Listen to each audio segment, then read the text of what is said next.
Now time to talk about 49th question.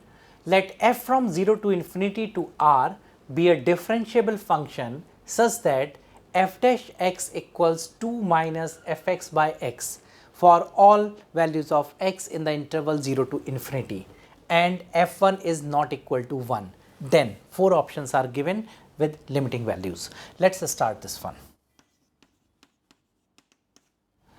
F dash x equals 2 minus fx by x, or we can read it as dy by dx plus y by x is equal to 2, linear differential equation. The integrating factor of this equation we can see e to the power integral 1 by x dx, or simply x. So the solution of this differential equation, we obtain y into x equals integral 2x dx plus constant of integration, or simply x fx is equal to x square plus c, or we can write from here fx, the function, as x plus c by x, right? It is given in the question that f1 is not equal to 1. If I put x equals 1 here, we get f1 equals 1 plus c by 1, which is not 1, meaning c is not equal to 0, right? Okay. We can also find the derivative of this function as 1 minus c by x square. We can also find f of 1 by x as 1 by x plus cx, or f dash 1 by x, whatever required, as 1 minus cx square. Now let's talk about the options. Limit x approaching to 0 plus f dash 1 by x is equal to 1. Limit x approaching to 0 plus f dash 1 by x, that is limit x approaching to 0 plus 1 minus cx square, this is clearly 1. So option 1 is correct, that is A option is correct. Second, x into f of 1 by x.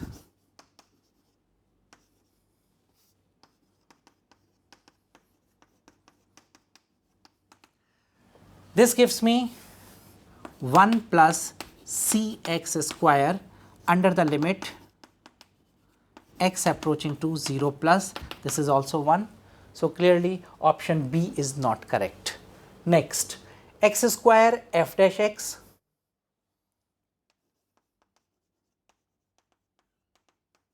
X square f dash x. So this gives us limit x approaching to 0 plus, multiplying this equation with x square, we have x square minus c. So this is coming minus c. Since c is non-zero, so clearly this value is non-zero, meaning option C is also not correct.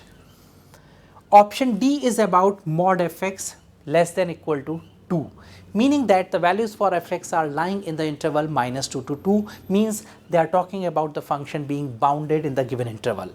Since the value for c, it is given to me non-zero, so clearly this option is also not correct. Therefore, option A is correct, right? Let's move to the next one.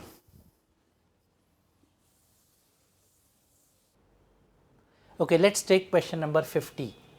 Let z equals minus 1 plus root 3 iota upon 2 R S R from set 1 to 3.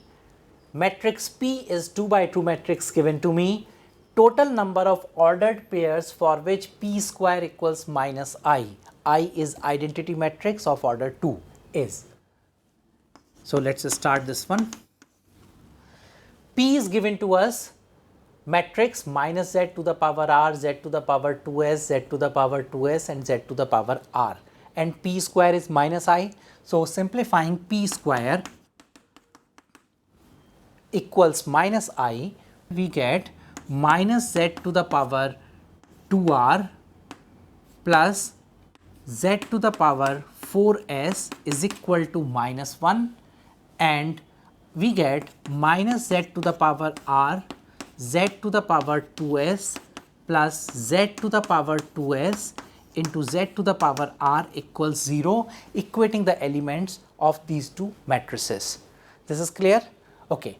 Now, R and S are from the set 1, 2, 3 only.